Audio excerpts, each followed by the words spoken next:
Welcome to the Extra Podcast, a production of Northview Community Church in Abbotsford, British Columbia. Your hosts, Jeff, Ezra, and Thaleia, will be discussing the Bible, relevant issues, and current events each week.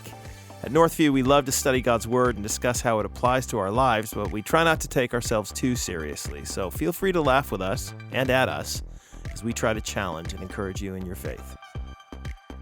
Hello, everyone. Welcome to our Extra Podcast. My name is Thaleia. I'm one of the pastors on staff. Ezra is not with us today. He has to prepare a sermon, he said. But I've got... Doesn't he have other time to prepare sermons? Well, I know. But I've got I'm Josh. here when I'm preparing sermons. I just wanted to go on record. I Just know. kidding. No, and it's Josh, great. our faithful producer, is Hello. here. Thanks, Josh. And Jeff is here. You just Hi. heard him. Okay, so summer is coming up. What are you looking forward to, you guys? Sitting by a baseball field and watching the grass grow. It's one of my Micah, favorite places. Your son Micah is playing this year? Yeah, he plays baseball for Okay. the local team called the Cardinals. Mm-hmm. So Did you he's at play baseball as a kid? No. Well, a little bit, till I got hit straight in the back. Wow. In the And, back. yeah, I remember getting hit in the back at it because I turned my back. They always tell you if the ball's coming at you, turn your back Oh. away so you don't, like, if you go the other way, it's a swing. Yeah. So turn your back away, and it just plunked me dead in my back, and it hurt for days. Yeah. I must have been, I don't know, like 10, and I just, ever since that, I just could not. And then and now they throw the pitches, they throw like 90 miles an hour. They're so fast. And I don't know how the guys, I sit sometimes by the backstop or whatever as you're watching the game, and I don't know how the guys stand in there and do it. Baseball is a game that for the life of me, I don't know how people play it because there's no way I could hit the ball. There's no way. Yeah. I think maybe if I got lucky and I just kind of closed my eyes and swung real quick, maybe I'd hit the ball. Maybe. When I was growing up, my dad was part of an inter-church baseball league between the small Mennonite churches. And so we used to go all the time to watch baseball. And one time this lady was sitting on the sidelines just watching the game, and she got smacked straight in the face with a baseball. Oh, my. Oh, yeah. Ambulance had to be called. There's blood everywhere. I'm like, oh, my goodness. it's a I'm like violent way, sport, I'm baseball. sitting way out on the side. Yeah. But it's a lovely game. It is. It's a summer. If you, I used to not like baseball, but now I do. Especially because of the culture of not the culture around it in the sense that, I mean, there's a rough culture like hockey around it in some ways, but it's a summer game. Mm-hmm. The signal that the summer is coming when it starts, Yeah. and then it's in full swing, and it's a kind of an everyday game. Yeah. There's always a game on. Yeah. It's doesn't move very quickly, No, so it's it kinda just relaxing. feels like summer. Yeah. You can sit by the side and fall asleep for a period of it and wake up, and you're like, oh, it's still happening. Yeah. Nothing much has changed. It is a fantastic. But then when it does happen, because things don't happen all that. When something does happen, it's super exciting, and there's tension in the air when something happens on every pitch. It's a lot of fun. I Yeah. love it. Josh, Yeah. what about you? Well, just on the baseball piece, I grew up South American parents who absolutely hated baseball. Oh, So I'm opposite. slowly turning around. I watched a game with Ron Friesen and his family a few years ago, and I was trying to be nice, like a good guest, and so I was like, okay, I'm really going to pay attention. I'm going to see what's going on. I'm going to try and remember the player names and like what I would do normally for soccer if I'm watching a different league than I was used to. So I could like engage in conversation. So I was really focused on the game for like 40 minutes, and it was that was killing it. me. And that was it. You're done. Yeah, and then I looked around and I realized that I was the only one Yeah, nobody paying else that is. much attention. No, they don't pay attention Yeah. that much. It's a chat fest. Yeah, exactly. Yeah. And then I was It's like, about the oh. experience of it. Yeah, Totally. And it kind of clicked, and like so I'm like, I get it now. You think that's bad? You should watch cricket. I've been to some Oh. cricket matches in other parts of the world, and now that's a deal. Like it's 7-8 hour days. That's just a one day. It would And help if you have understand the five-day game, though. internationals are like they last like 8-9 hours a day, Wow. and that's In their white suits. But you just put it on the TV, and it just sort of happens. Yeah. Yeah. You say, It's I'll like- watch this. I'll watch another over. It's An like my over's parents four watching curling. pitches, 4 bowls. They watch Yeah. curling all wintertime. They just have it on the TV in the background. Yeah, it's background noise. That's Yeah, what it is. background noise. We get to go to Whistler this summer for a week, so I'm looking forward to that already. I'm like, okay, how many weeks until Whistler? Yeah. Okay. So we're going to talk a little bit today about all kinds of things. I got some ideas on the horizon, on the board over there. Anyway, to open it up, I thought I would tell you about a funeral I went to last week. It was Mark's aunt. She's 97 years old, faithful member of Ebenezer Church here in town, and clear in her mind until the end. And at the funeral, it was actually a really great funeral, and it was clear that she's a faithful woman of God who was known for praying for her kids, her grandkids, and her great-grandkids by name every day. This came out multiple times through the service and then the program afterwards.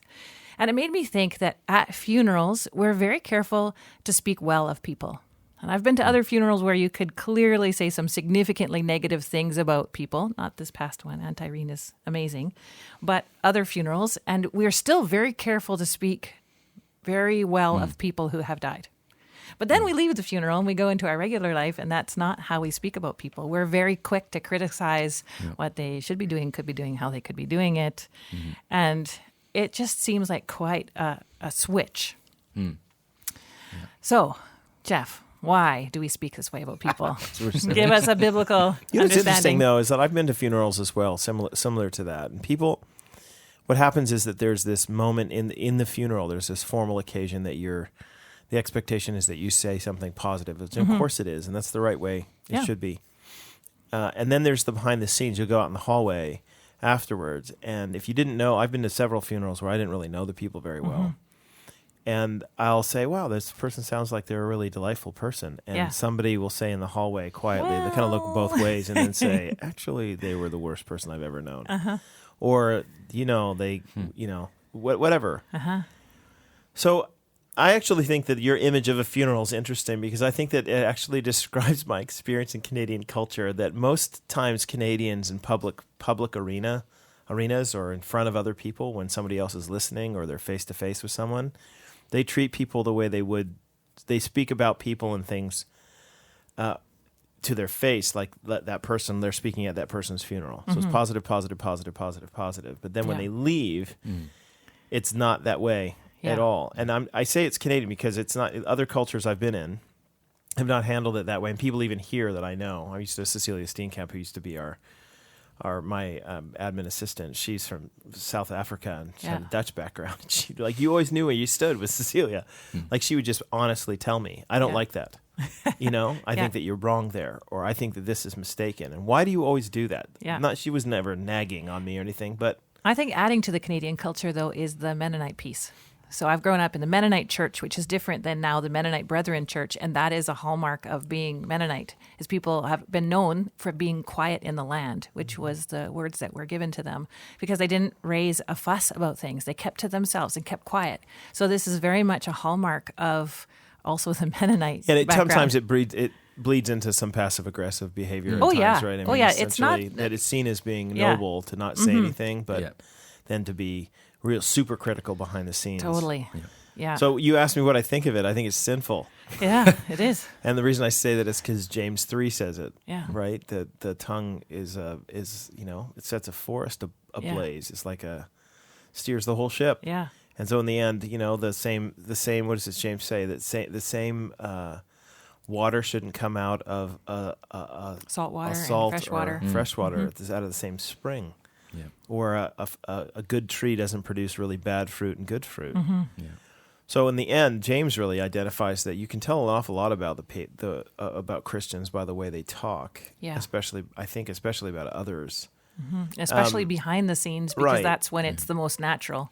Right. And I throw myself into that as well, right? Because I know, if all of us will be judged by every word that comes out of our mouths, we are all in deep trouble. Yes. Because as much as I know the truth, I don't practice the truth as much as I want to. That I get good and angry, and then if I don't say it to someone's face, I will, go on a rant behind the scenes about something. And there are people in your life that you're going to have close relationships with who, like, my wife or your husband, Thaleia. Josh, are you married? Yep. All right. Just a few months. Yeah. But you're going to sit down and you're going to share that kind of stuff with your spouse, and that there's going to be a relationship that you have there that's going to be kind of closed in that regard. So there is a place for you to share your frustrations with somebody who's there, but it should probably never go beyond that. No. Like it should just be. And the purpose of that is sometimes to kind of vent and get it out so that you can realize what's going on behind the scenes for yourself. And you can say, oh, I'm so sorry. Yeah, I got to go make that up with the person, or I got to think of what's going on behind the scenes. Maybe they're sick. Maybe they're this or that or the other thing. That's not how it goes, though. People are very. I try to, though. Lots of opinions. It's helpful for me to about get things. it out loud with somebody that I trust so that I can go back and figure out, okay, what's this going on for me here that I'm so mad or upset? Or So I have a hard time with the vent just to get it out phrase. Like I get what you're saying. You're saying like you saying it out loud with somebody you trust, who will rebuke you when you step over to the line. Yeah, that's what I mean. But the idea of, because I hear it all the time of like, I just need to get it out of my system. Yeah. That is such a lie. When you're actively engaging in these things that are wrong, like talking bad about someone behind their back. Yeah. You're like, oh, I'm just going to get it out of my system. Yeah. You're just training yourself to do it more. Yeah, and even worse is if it's on social media. Yeah. Yeah, Well, just got to get it out there. It's not behind the scenes, but yeah, I know. It's quite public. Quite public. I do think it's a problem, though, that exists in our culture. Now, you're asking the question for a reason. Yeah, What? because we do this for people, but we also do this for churches, which are gatherings of people. Like we're quick to look at a church and criticize for what they should do, could do, have not done, will do, all those kinds of things. And Amen. yeah, it's a big deal, a big problem, particularly in our culture. But here, we're talking about here So in there Abbotsford. are some things that you would say that would be legitimate for you to. I mean, I think that the warnings in the scriptures against false teaching would be are appropriate for us to be aware of and recognize that. Look, if there's a church that suffers with doctrinal fidelity, meaning that they remain true to the faith once for all handed to the saints, right? So if you knew that was happening, let's say there was a church in town, because there's none like that in Abbotsford, of course. If there was, and you knew that they were doctrinally off base, what would be some appropriate ways to go and deal with that? Well, it depends on the off baseness, and it depends on how the people who are, if people in my flock and that I'm shepherding are involved with that and are being influenced by it. Okay. So all the examples that we have in Scripture of the false teaching that is influencing a particular church, and the command is basically from one of the apostles given to the church leaders to say, you need to guard the good deposit, you need to shepherd the flock of God, meaning that if these people who are under your care are being influenced by these false teachers, then you need to engage with the false teaching at the level that it's influencing your people. Does that make sense? Yeah. So it's not like, I think it's a really stupid, there are lots of people these days who are like they have what they call discernment ministries and stuff, and they run around and they're just looking, they're kind of heresy hunters, and they're looking for stuff, and then they publicize it. And to me, that's not really the posture that you find in the New Testament. I know what they're trying to do, and in some ways I can appreciate what they're trying to do. They're trying to say, look, in the proliferation of the internet and the fact that people are watching YouTube videos and all this stuff, people are getting influenced all the time. But it's my job as a pastor to be trying to help people to know what to and what not to listen to. So I think it's okay. My big point is I think it's okay and actually right to guard the good deposit, to shepherd the flock of God under my care. So talk about the benefit of being part of a denomination for this kind of an issue. Well, because historically, denominations have had a core doctrinal agreement. And so you can say, well, if I'm part of that denomination, this doctrinal core is what I basically believe, and that the leadership of the denomination is always going to be guarding those boundaries.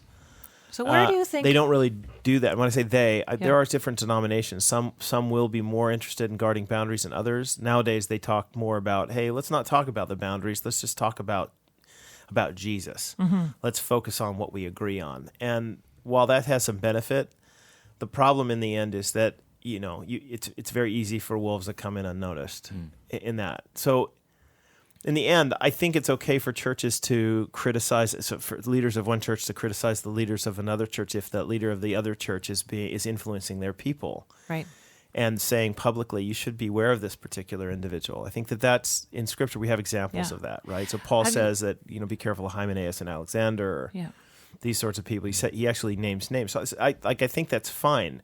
What I'm not talking about, when we talk about like criticism and stuff, I'm not talking about doctrinal fidelity, though. I'm talking about I don't like how that church has a worship service. Oh, I don't like how that church, whether or not they are involved in the homeless issue in our city as much Yeah. as I think they should be. Or I don't like that pastor because I saw him one day on the soccer field and he was, yelling for his kid to get up. And I don't think that, there's all sorts of reasons why it is that we end up passing judgment on other churches that have nothing to do with doctrine, Right. Yeah. but ultimately just have something to do with that they're not doing what I think they should do. Yeah. And that to me is the problem, is that it's not actually yet the core doctrinal pieces. It's essentially just your personal preference. So let's talk a little bit about the perception from others who are in the community. A lot of people in the community sort of have this perception that the church should be doing certain things. Like they should be involved with the homeless, or they should be involved with caring for the poor, the needy, the oppressed, in whichever way they say it. So what would be your response to that? Well, I'd ask them what define the word church. Mm-hmm. So what they mean by that when they say it is church as an organization, Yeah. right, as an institution.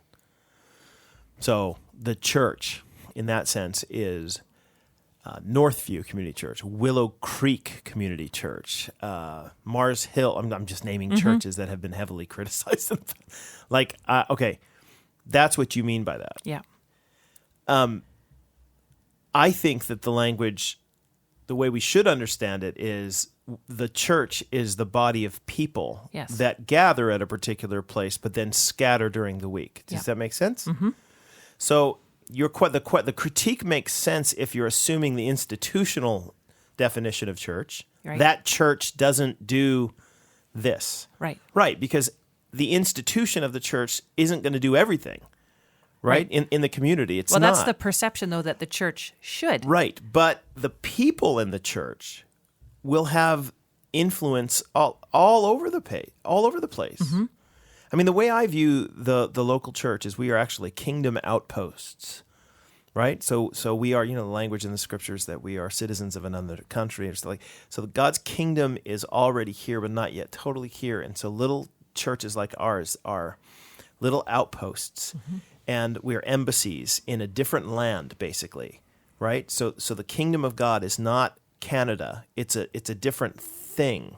There's lots of Canadians in the kingdom of God, but that's why we don't put flags up in our building and stuff, because we're not just Canadian. No. We're a different thing altogether.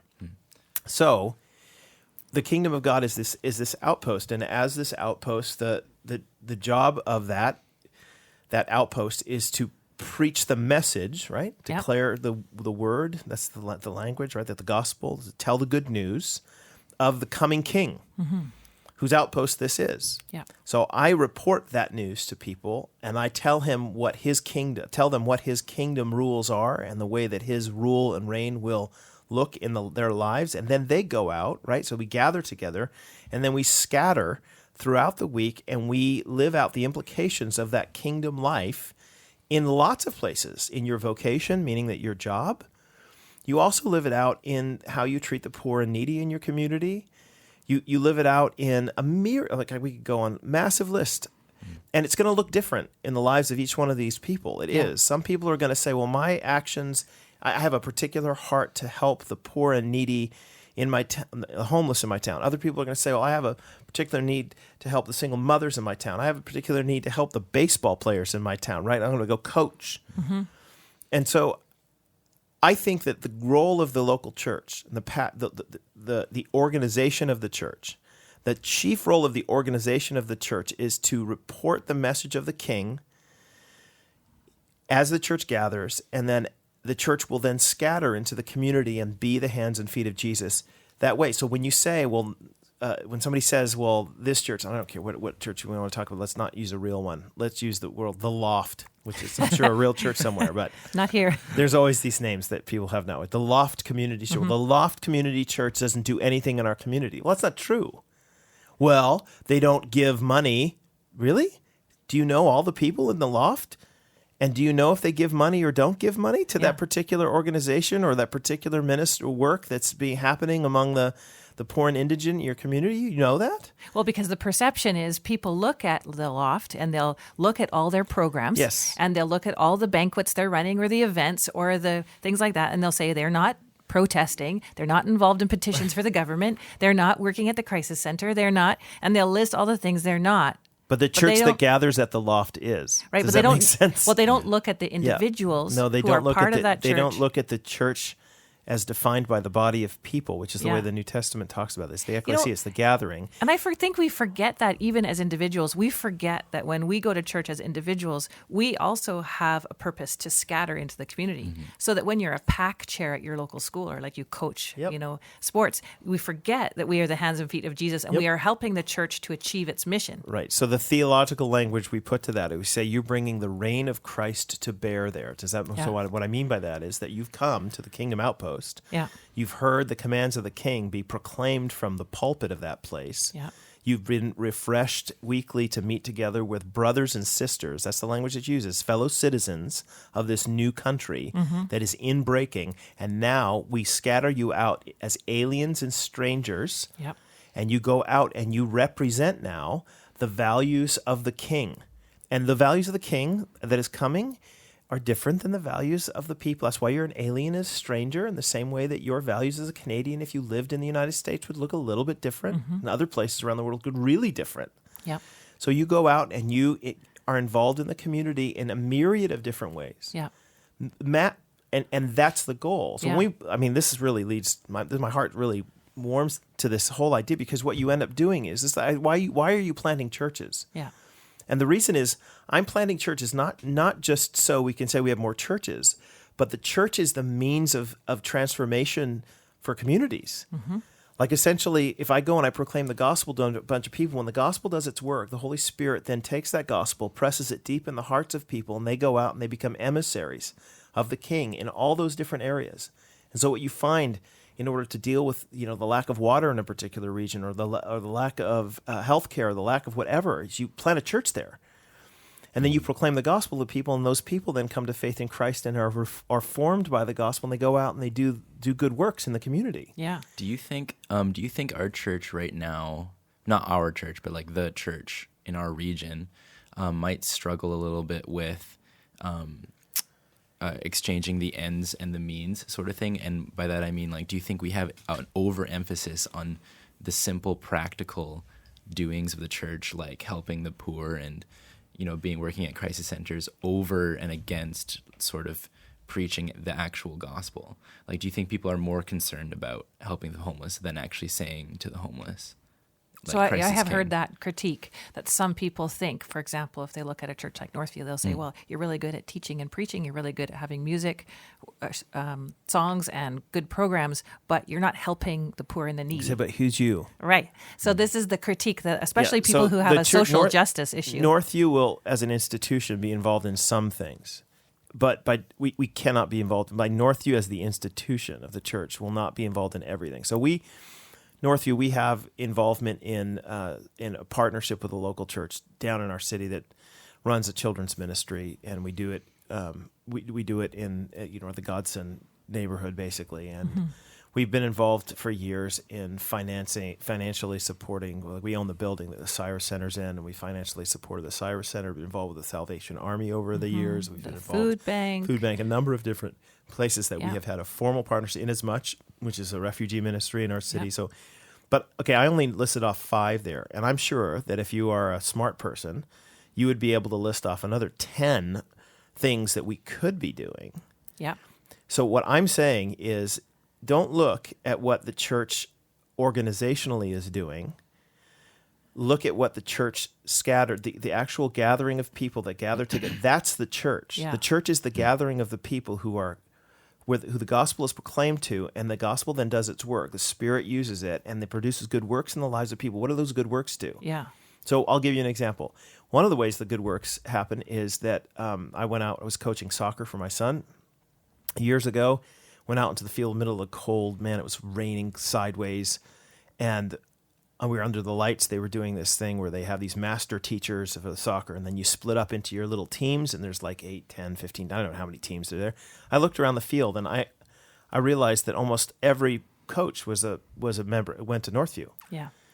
So, okay, so then you'd say, well, is Northview having an impact on the soccer in your community? Well, I'd say, yeah. But only if you understand Northview to be the gathered people Yeah. that then scatter into the community. And you say, Yeah. well, soccer's not as important as helping the poor. I could list a lot of people in our church who are really involved Yeah. in helping the poor in our community in a myriad of different ways. They've Well- started ministries and they serve in those ministries and things like that. And all of the different issues that you point out, it's not just Northview. I'd say Central Heights and other. This is the same thing. You might be able to look at the budget of Central Heights Church and say, well, you're not involved with, and then fill in the blank, the Yeah. thing that you're frustrated with them about. That to pass that judgment on them is to assume that you have knowledge about what everyone in the church is doing.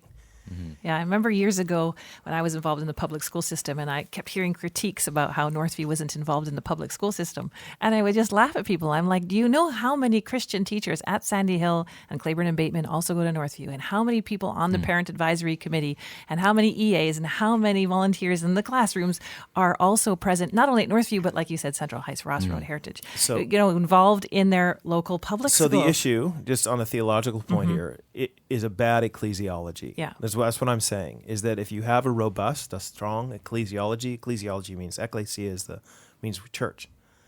If you have a good doctrine of the church and you understand what the church is and what it's doing in the culture in which it dwells, and like I've said, it's a kingdom outpost, and if you understand all of that theology behind what the church is, then some of these questions really clear themselves up. That you stop assuming that the church organizationally should be involved in everything. Yeah. And you say, well, every church is going to have to make their decisions about what they're going to be involved in organizationally, and that's fine. Yeah. It's like whatever, any good you want to do is great. But then you also recognize that, so there are people in each one of those churches that are, that are fighting social injustices all over the place. There are Yeah. people who are, you might say, well, why aren't you protesting? Well, there Yeah. are people who are protesting that particular thing, or Yeah. think that abortion is wicked and are acting in different ways. But the way they act is different. And so we have meetings, even as pastors, where we get emails from people from time to time, and they'll say, you guys need to organize your church needs to be around this particular manifestation of this social issue. So you need to all go and be in the march against abortion. And we say, actually, our job is to proclaim the truth of the gospel to people, to connect the dots for them regarding what abortion is, regarding the belief that scriptures seem to convey, that life begins at conception. I knew you in your mother's womb. I knit you together, says the psalm, and made in the image of God, and therefore killing this person, right, in their gestational stage, just because they're in an early stage of development doesn't mean that you get to kill them. They're made in the image of God, right? And so we connect all those dots for them, and then they walk away, and they say, right, so this killing of them is wicked, right? So how do you want to respond to that? And some people might say, I'm going to march. And other people are going to say, I don't want to march. That seems like something I wouldn't do. But I will tell you what I will do. Like my mother, for years, she was a nurse, and she worked in a crisis pregnancy center where they offered free health care in the States. So she was in part of more of the redemptive thing. So you might want to argue now about which one of those is more appropriate. And I'd say yes. Both. Right. And there is one in Abbotsford, actually, a place Right. that you can. There are a lot of you Northview can- people yeah. involved. My point is that I'm going to let you work that out in the specifics, and I'm going to cheer for you when I see it happening. I'm not going to say about your approach to this, say, well, that's horrible and terrible, and I'm not going to say that mine is necessarily. I might have all sorts of philosophical reasons why I think mine is better. That's fine, but I'm still going to rejoice when I see the gospel bearing fruit in the lives of people as they go out into the community. Yeah.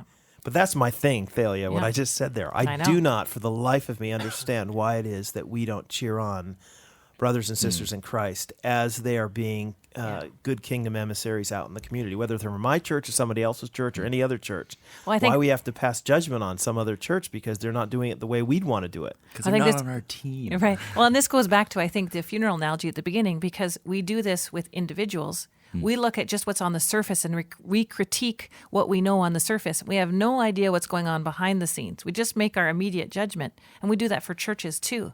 Like there are churches around town that we don't know what's going on behind the scenes, all the good and the bad and the things they're working out. And we just pass our judgment on them, which is why we actually try to pray for churches at Northview, because we want to promote them in the eyes of people and have people bring them to pray mind. for them in our services. We pray for them in our services so that we also, outside our services, pray for them as well. We have do. pastors But on prayer stage- meetings and things, but we try to publicly pray for other churches. Yeah.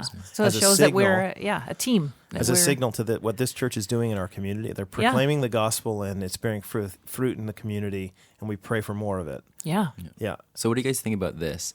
If you do have criticisms or worries or anxieties about a different church and you have some conviction about it that they're doing things wrong, then you then have some sort of responsibility to either pray or get to actually know the church, or there shouldn't be a response on your part. So what I would encourage is so those kinds of things come at me all the time. People will critique Northview to me in some form or other, and I'll say, come and have coffee with me. And Crystal and I have met with people for coffee who have critiques about whatever, and sometimes people just don't know. And so you can kindly, respectfully say, well, actually, this is what's happening behind the scenes. And they'll say, well, I didn't know. I'm like, right. So can I give you a little proverb Yeah. that I think was authored by Oswald Chambers years ago? There is always another factor in someone else's case about which you know nothing. Yeah.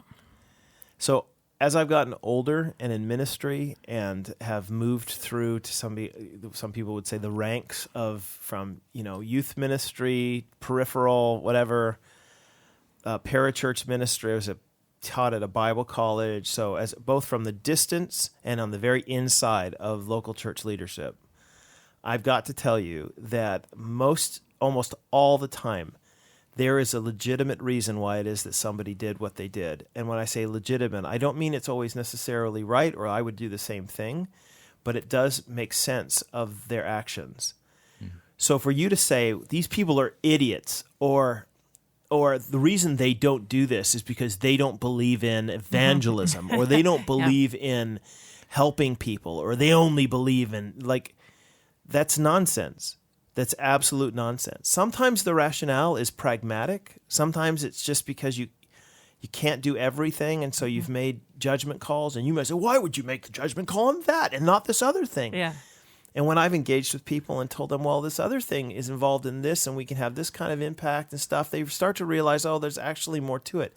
So what I would say, Josh, is, quite honestly, show grace. Mm-hmm. Like at the end of the day, there is always another factor in someone else's case about which you know nothing. Mm-hmm. And if your brother and sister in Christ have made a practical decision to do a particular thing, show grace to the church that's chosen to do that, to the individual Christian. This is my kick recently, right? About the legalism and it gets so old. And nobody wants to be part of the community that's like this. No. Where you're always worried that someone's looking over your shoulder and you're not doing it right. Yeah. And I don't want to be part of a community like that. No, we want to champion other churches and other people. What I love in the care department is that every church in Abbotsford highlights different things. And so we have formed a good partnership with a lot of churches, and we can say, hey, you want to go to Celebrate Recovery? We'll go to this church. They're offering that. Hey, this church offers grief share. This one does divorce care. And we've actually shared people, like congregants can go to these different churches for their different programs, and we cheer each other on. And that has been something that's been developed over the last number of years under Vic's leadership, and it's been great. Yeah, I think so. What more in line that I was thinking was if you're willing to criticize somebody or some group, but not willing to get to know any of them, that might be something you need to pay attention to. That's a good point. Within. Yeah. Yeah. One of the tendencies that I see is that when we love our churches, like I've been at Northview for a long time, that when people critique our church, my church, the instant reaction is to feel defensive and want to boast about all the things I know that are happening behind the scenes. And then I can't boast because that's also not biblical.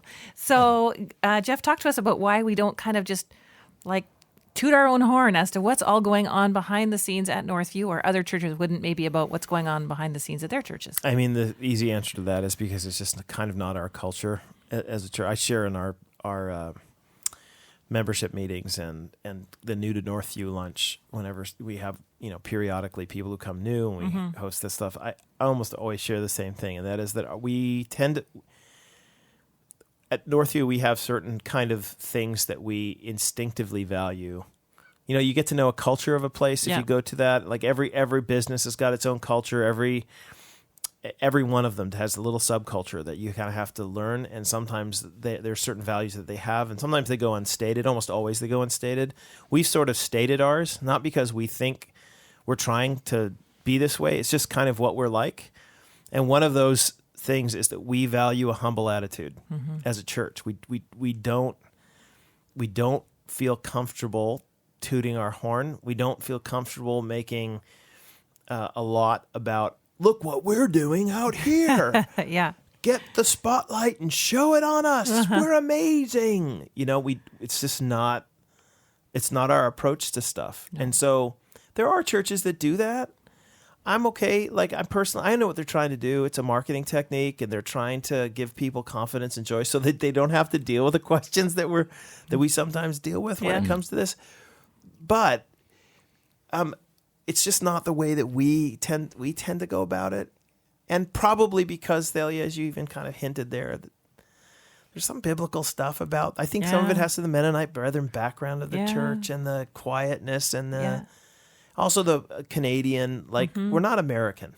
No. Right? We're not. No. And we're not going to act, and the way that we perceive American to be is, check us out. We're the best. Yeah. Where all the bold, flashy signs at the front of the church. We're just not like that. Now, I think we can do better, to be honest with you. I think we probably, in the days to come, will do more to try to get people to, because it's important for people to know, like, where the money they give to the church ends up being spent in some myriad of ways. And so that's just good stewardship. And that's a discussion that I've had with a few young adults lately, is what's the line between informing and boasting? Totally. Because they want to know, what is our church doing for different issues? And they want to know, how do they give their money, or how do they get involved? And I'm like, we don't do an awesome job of informing, even unless you come to the annual meeting, which probably won't come because you're 19. So how do we inform and not so boast? In the days ahead, we've done a big communication audit in our church just in the last little while, and so a lot of that will be hopefully changing in the next year or two. Communications is always difficult, right? But you're right, as a church, it's difficult because you want